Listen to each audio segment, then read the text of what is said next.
Hey everyone, Django Fett here. So back with another top 10 list for 2024, and this is for my top 10 movies of 2024. With that being said, let's talk about my favorite movies of 2024. There's not really much, but I was just made 10 movies on my list.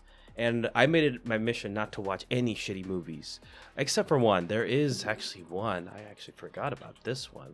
So that my list is going to contain movies from 2024 that I watched, including movies from 2023 and before. So the movies that I missed from 2023 are going to be on here as well. So just a disclaimer for that. So they're not going to be in any particular order of what I liked to disliked, but the final one is going to be my movie of the year. So with that being said, it's going to be mainly from the release date. So the first movie on my list is Dune Part 2. I wanted this to be my movie of the year. I wanted this to be the best thing ever. Unfortunately, it wasn't. It was a bit of a disappointment, but I still had a great time with this movie. It's still a really fun time with this movie. I watched it twice in theaters. Need to watch it a third time. But there are some disappointments with this movie because they just changed some things up, and the ending just didn't have that oomph for me that I thought that Dune Part 1 had. Dune Part 1 just kind of ended it, but it was way more faithful in Dune Part 1, which I enjoyed more than Dune Part 2. So that's where the disappointment comes, where it just doesn't follow the book material, and they take some conveniences, let's just say. Next is Kingdom of the Planet of the Apes. This, I did not expect anything for Planet of the Apes after, the final three with the Caesar trilogy. Dawn of the Planet of the Apes is still my favorite of the trilogy. I thought phenomenal movie. And it's hard to recreate that magic. And it's still a good movie. There are some weird things towards the end of this movie, but I still had a good time with this movie. They're trying to set up for another trilogy, and it's back to humans versus apes again for the next one. I don't know. It's going to be really weird to see how they will play it out. So the next movie is The Iron Claw. So this tells the story of the Von Erich brothers and their sad history. And I saw like a YouTube video before this movie came out, and I was really fascinated by them, just with the wrestling and stuff like that. Usually I don't pay attention to the stuff like wrestling whatsoever. Usually I don't really care about that.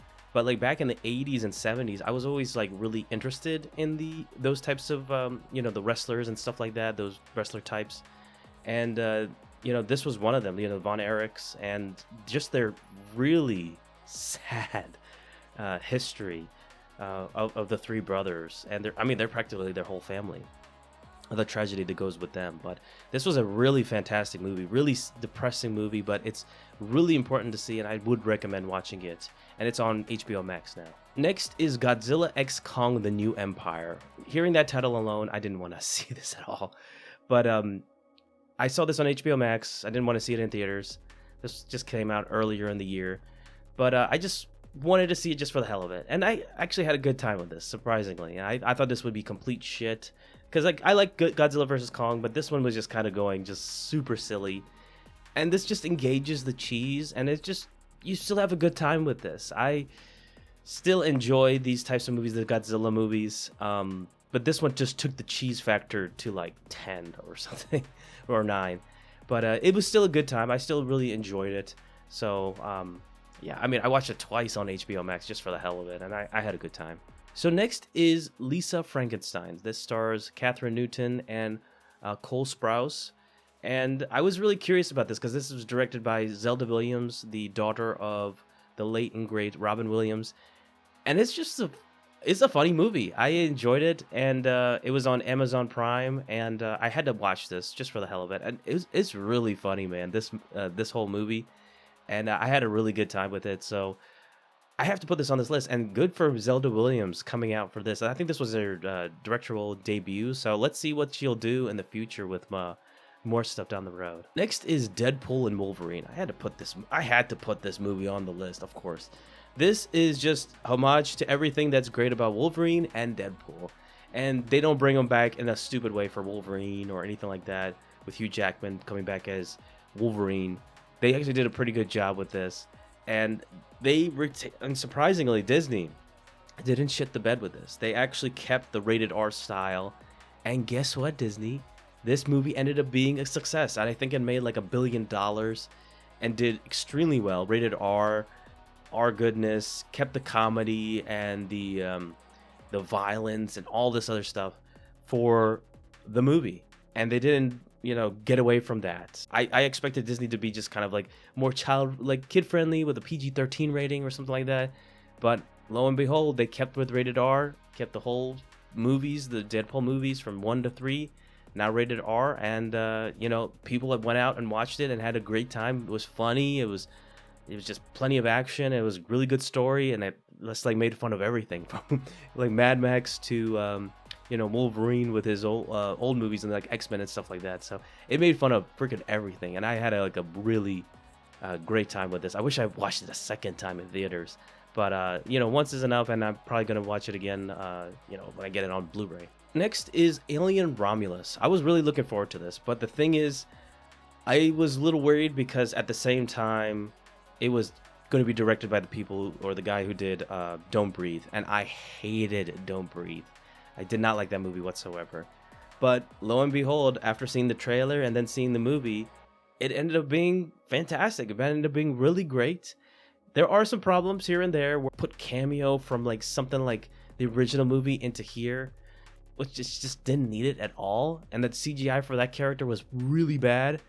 But as a movie as a whole, it did keep the creep factor, the horror element was there, and it ended up being just a really awesome movie, really awesome sci-fi horror movie. No, it's not going to be better than the original movie. It's hard to beat the originals at all, but it still was a fantastic homage to those movies and still ended up being great. And look, maybe we will see more of this director, Felipe, doing some more movies down the road with the Alien series. Maybe Alien 2, maybe doing Aliens style. I don't know. We will see. But Alien Romulus ended up being very good. And I also hope that they do like a Prey 2. Not so much with the Native Americans, but like do like a different timeline. I think that would be really cool. And, maybe Alien Romulus can do like Alien 2 and maybe set it up. Maybe with these characters or different characters. I really wouldn't mind it. But it still ended up just being a really fun sci-fi horror. So next is The Whale. This came out last year. This is directed by Darren Aronofsky, and his movies are very hit or miss with people, but I enjoyed this. I thought this was a really fantastic psychological drama dealing with a person who is a recluse and is dealing with really bad obesity and addiction to food, and it's played by Brendan Fraser, who is just a great icon from back in the 90s and early 2000s with the Mummy movies. And I was really curious to see what they will do with this movie. And I heard like people didn't like it, people liked it, and it's kind of 50-50. But I enjoyed it. I actually really liked this movie. Brendan Fraser did a fantastic job with his performance in this movie. Understanding where he's coming from as a character was just, he really sold it for me.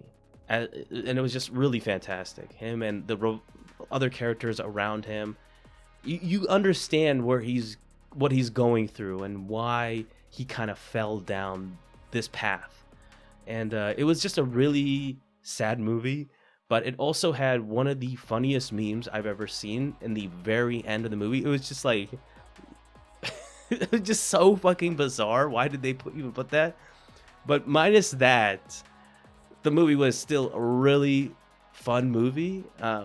Fun in that, well, enjoyable. It was sad to watch, but it was enjoyable. I don't know where I'm going with this. This was still a really good movie that I definitely recommend everybody watch. It's heartbreaking, but it's still a very good movie. All right, so the next is Nosferatu. I'll go into a mini rant with this movie when it comes to moviegoers, because I had some annoying moviegoers into this, but this is a good horror movie. This is not the best of Roger Eggers' films, I will say. I think The Northman and The Witch are still his best films yet. But this is still a really good horror movie. I think it pays a lot of homage to the original movies and the remakes and stuff like that, from what I've heard. But I have never watched those, so I can't really comment on that. But it's still a good gothic horror.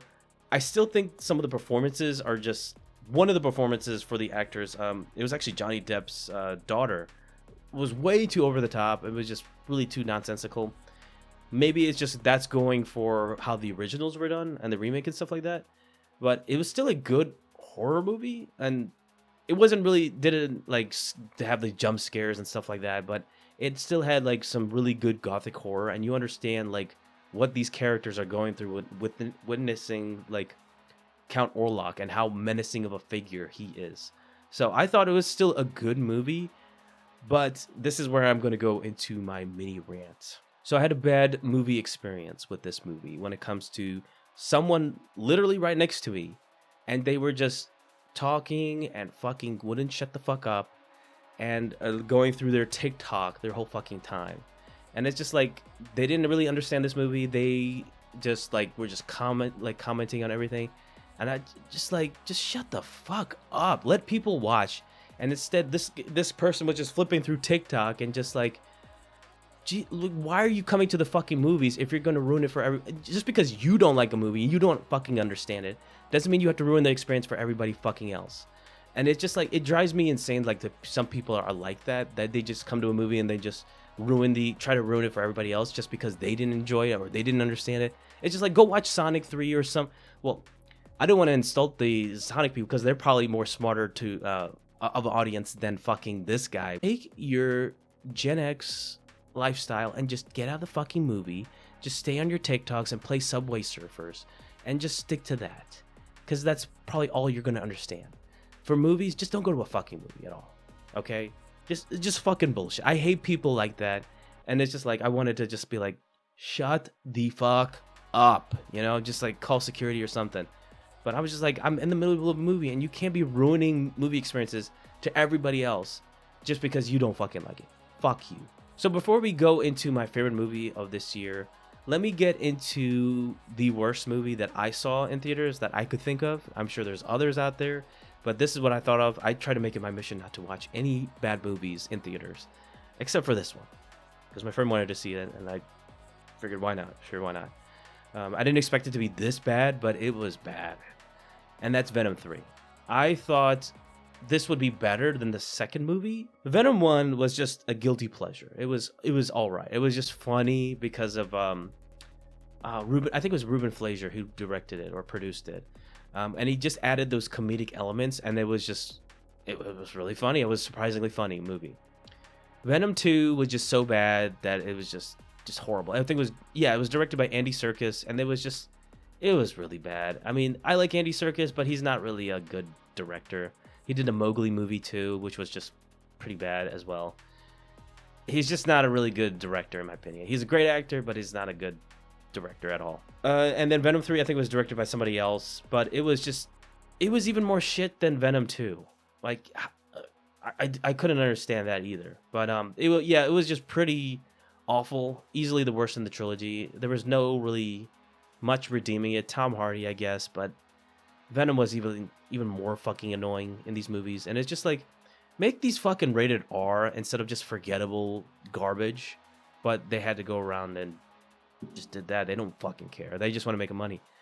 And the fact that they made 3 fucking Sony movies. This isn't the only one, by the way. 3 Sony movies and released them this year? What the fuck are you doing, Sony? Just space them out if you're gonna fucking do this dumb shit, so you can retain the rights or something. But at the end of the day, I'm actually fine with this, because maybe they can just do something else or let somebody else handle it or something like that. Because these spiderless Sony movies just don't fucking work.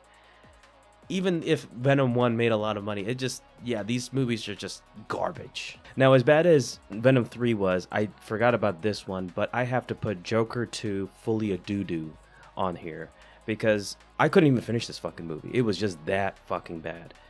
It just ended up being this fucking musical, and I could only watch like half an hour of this on HBO Max, and I was like, I'm done. I cannot watch any more of this, because it's just not even a Joker movie. The first Joker movie was a really great movie. I really enjoyed it, and I was looking forward to the sequel to see what Todd Phillips would do.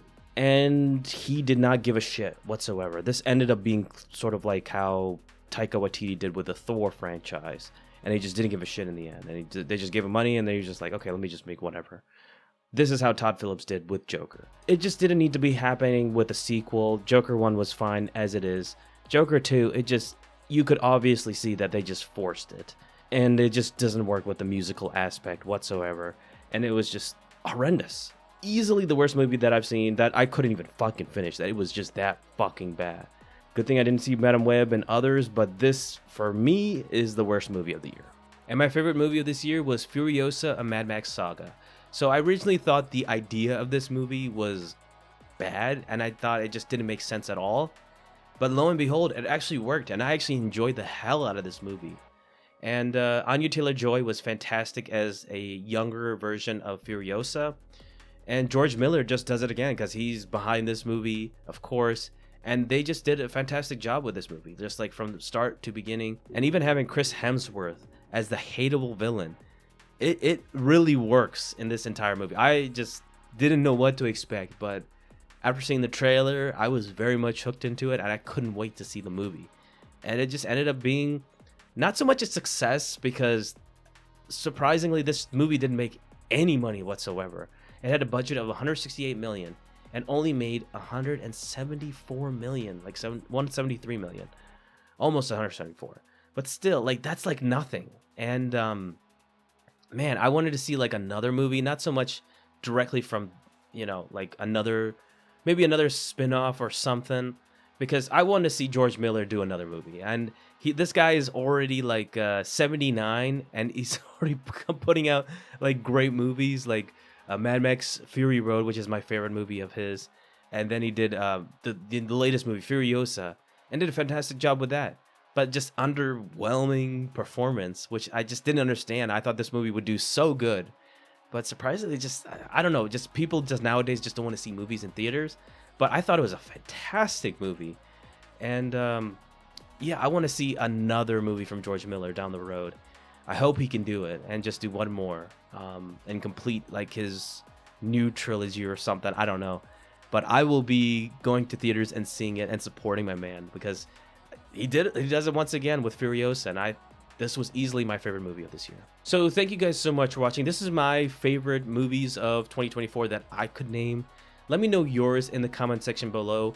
And the final list I will be making is my favorite TV shows of 2024. I have a lot of TV shows to talk about, as well as some bad ones as well. But a lot of really great TV shows that I do want to talk about. That'll be my final top 10 list of 2024. Let me know your thoughts in the comment section below of what you think of my list. And subscribe to my channel, Django Fett, if you haven't already. And I'll see you guys on the next video. Peace.